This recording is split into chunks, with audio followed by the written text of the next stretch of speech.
Это программа «Актуальное интервью», в студии Иван Лазаренко. За первое полугодие 2019 года при организации надзора в сфере реализации жилищных прав граждан прокурорами выявлено свыше 1300 нарушений закона.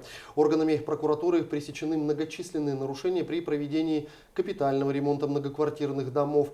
По материалам проверок прокуроров возбуждено 5 уголовных дел по фактам хищения и нецелевого использования средств. Остаются на контроле вопросы восстановления прав граждан-участников долевого строительства. Как осуществляется защита в судебном порядке жилищных прав граждан? Об этом мы поговорим сегодня с нашим гостем. Это прокурор отдела по обеспечению участия прокуроров в гражданском и арбитражном процессе прокуратуры Республики Саха-Якутия Вадим Никонов. Вадим Владимирович, здравствуйте. Здравствуйте. Ну, в общих словах, чем вы занимаетесь? В общих словах, вообще защита жилищных прав граждан является одним из приоритетных направлений деятельности органов прокуратуры. В Российской Федерации каждому гарантируется право на жилище, что является необходимым условием для обеспечения необходимого жизненного уровня граждан. В соответствии со статьей 46 Конституции Российской Федерации каждому также гарантируется и право на судебную защиту, что находит свое отражение и в жилищном кодексе, который устанавливает приоритет судебной защиты в случае, если нарушаются жилищные права граждан. У нас деятельность связана с защитой жилищных прав граждан, которая выражается в принятии комплекса мер прокурорского реагирования. Это достаточно широкий у нас круг полномочий, но хотелось бы остановиться, конечно, на судебной защите прав граждан, которой мы занимаемся. Ну, каким образом органы прокуратуры защищают все-таки нарушенные права? Что происходит? Какие действия? Во-первых, это можно сказать, что они выражаются в двух формах. Во-первых, это при рассмотрении обращений граждан, которые поступают в прокуратуру республики. И, во-вторых, при рассмотрении гражданских дел судами, по которым мы выступаем для дачи заключений по делам. Это регламентировано статьей 45 Гражданского процессуального кодекса Российской Федерации. Мы даем заключение в целях обеспечения законности, в том числе и за законностью судебных решений принимаемых.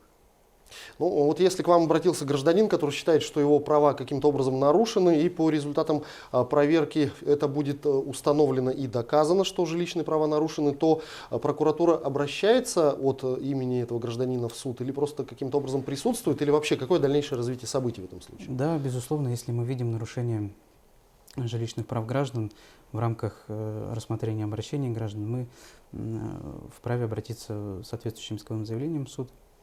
Например, прокуратурой города Якутска в ходе рассмотрения обращения одного из заявителей было установлено, что он не обеспечен жильем, при этом он страдает тяжелой формой хронического заболевания.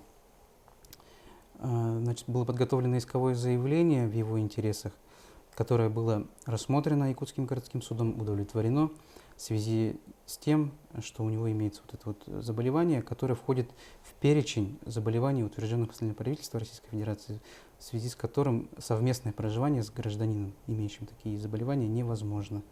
Поэтому жилые помещения по договорам социального найма могут быть предоставлены такой категории граждан, что было и сделано. Решение суда было обжаловано, но при этом оно вступило в законную силу. Ну, из вашей практики бывали ли случаи, что по результатам проверки устанавливается, например, что помещение признается нежилым? Да, у нас были такие случаи, когда жилое помещение признавалось непригодным для жилья. Например, прокуратурой Верхнеколымского района также проводилась соответствующая проверка по обращению гражданина, который указывал в своем обращении, что он проживает в жилом помещении, признанном установленным законом в порядке непригодным для проживания и подлежащим сносу. Это подтверждалось актом межведомственной комиссии муниципального образования. При этом длительное время меры по расселению этого жилого дома, в том числе и этого гражданина, они администрацией не принимались, было установлено бездействие в рамках прокурорской проверки. В связи с этим, конечно, обратились с исковым заявлением, поскольку в рамках проверки была истребована справка от управления Госстроежилнадзора, которая указала, что действительно состояние жилого дома оно ухудшается на данный момент, что создает угрозу для жизни и здоровья самого заявителя. Исковое заявление тоже было рассмотрено и удовлетворено судом в полном объеме. Хотелось бы также указать, что в случае, если жилое помещение признано в установленном порядке непригодным для проживания, то его расселение не может быть связано с наличием какого-либо плана или графика расселения. То есть это вне должно быть Да. в программе переселения Да. в экстренном порядке. Жилое помещение должно быть предоставлено во внеочередном порядке, поскольку это идет угроза жизни и здоровья граждан. И как раз вот в этом случае и администрация муниципального образования указывала, что имеется региональная программа и имеется план расселения этого дома, поэтому они его не включали в график переселенцев на тот год. Поэтому через суд все решилось и решилось в пользу гражданина. То есть права были восстановлены Права в полном восстановлены, объеме. да. По каким жилищным делам прокурор вступает в судебный процесс для дачи своего заключения по тем или иным вопросам? Круг этих дел он достаточно обширен, он установлен частью 3 статьи 45 Гражданского процессуального кодекса Российской Федерации. В основном это социальные права граждан, в том числе и жилищные права граждан. Жилищные права граждан, они могут быть, разделяться на категории, по которым мы участвуем. Это не только дела, связанные с выселением, но и по всем делам, по которым гражданин в каком-либо случае, если он утрачивает жилое помещение. Например, в случае признания гражданина утратившим право пользования жилым помещением и в случае изъятия жилья для государственных или муниципальных нужд. Органы прокуратуры Российской Федерации участвуют по таким делам для обеспечения законности рассматриваемых дел. Мы имеем полномочия по даче заключения по таким делам. Мы высказываем свою точку зрения, соответствуют ли исковые требования нормам материального права, не нарушена ли норма процессуального права при рассмотрении дела. Мы также имеем полномочия по обжалованию судебных постановлений состоявшихся. Приносятся апелляционные представления, и решения суда могут быть отменены. Вот. В любом случае, при рассмотрении таких дел но возникают какие-либо трудности, в том числе связанные, может быть, с ошибками граждан, которые предпринимают, может быть, какие-то не те действия. Какие ошибки чаще всего допускают люди? Да, например, был такой случай, когда истец обратилась с исковым заявлением к бывшему супругу о признании его утратившим право пользования данным жилым помещением. Свое исковое заявление она мотивировала тем, что ответчик выехал в 2008 году, у них брак расторгнут с этого года, личные вещи в квартире отсутствуют, поэтому она обратилась с таким исковым заявлением в суд, который рассмотрел ее исковое заявление и удовлетворил исковое заявление. Но при этом судом не было учтено, что его выезд не носил добровольный характер. Он добровольно не отказывался от права пользования данным жилым помещением. Его выезд носил временный характер, вынужденный характер, поэтому данное решение суда было оспорено, и апелляционным определением Верховного суда Республики это решение суда было отменено в соответствии с заключением прокурора. В данном случае, конечно, необходимо указывать, что невозможно выселение граждан, которые выехали из жилого помещения по каким-либо определенным обстоятельствам. То есть от них не зависящим чаще всего. Они имеют намерение вернуться. Просто их длительное время нет. Такое тоже бывает.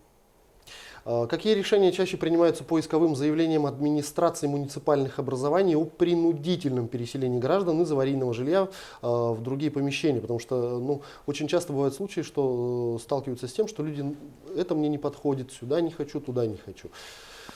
В случае, если жилое помещение изымается для государственных или муниципальных нужд, то, конечно, необходимо руководствоваться жилищным законодательством, в частности, статьей 32 Жилищного кодекса Российской Федерации, которая регламентирует эту процедуру. Следует помнить, что собственникам жилых помещений, которые изымаются, должно быть предоставлено другое жилое помещение взамен аварийного, которое является равноценным к ранее занимаемому. Ну, в общем, по квадратуре, по комнатам и так далее. Гражданам необходимо помнить, что если принято такое решение об изъятии жилья для муниципальных нужд, то в случае, если собственник возражает против такого изъятия и предоставления ему какой-то определенной квартиры, то суд не вправе возложить обязанность на муниципалитет предоставить им какое-либо жилье. То есть между сторонами должно быть обязательно достигнутое соглашение именно по конкретному жилому помещению. Ну, если в случае вот такого соглашения стороны придут к тому, что собственник изымаемого жилого помещения согласится на, ну, скажем так, выкуп, существует ли какая-то судебная практика по вопросу определения выкупной цены помещения, которое у жильца изымается? Да, вы правильно отметили, что есть и вторая вот такая форма, да, возмещения собственнику. Это в виде возмещения денежными средствами.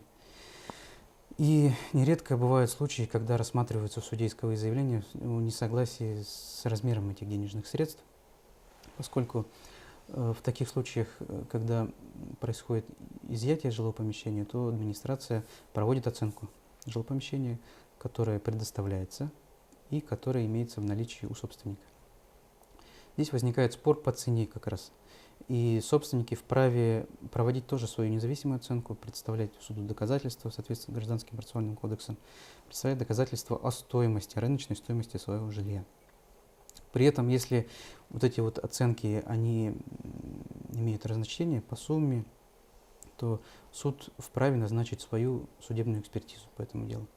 Необходимо помнить, что по итогам этой экспертизы должна учитываться не только стоимость самого жилья, но и стоимость общедомового имущества в доме, ну, в соответствии с долей в праве собственности, а также в соответствии с этой же долей в праве собственности доля стоимости земельного участка, на котором расположен этот дом. Это все должно входить в стоимость жилья, которое изымается, и только в этом случае она считается сформулированной в окончательном виде, которая подлежит оценке судом. Вадим Владимирович, я благодарю вас за беседу. Спасибо, что ответили на наши вопросы. Желаю вам успехов в вашей нелегкой, но очень важной работе. Спасибо. Спасибо вам. Это была программа «Актуальное интервью» о реализации жилищных прав граждан. Мы говорили сегодня с прокурором отдела по обеспечению участия прокуроров в гражданском и арбитражном процессе прокуратуры республики Вадимом Никоновым. До встречи в эфире.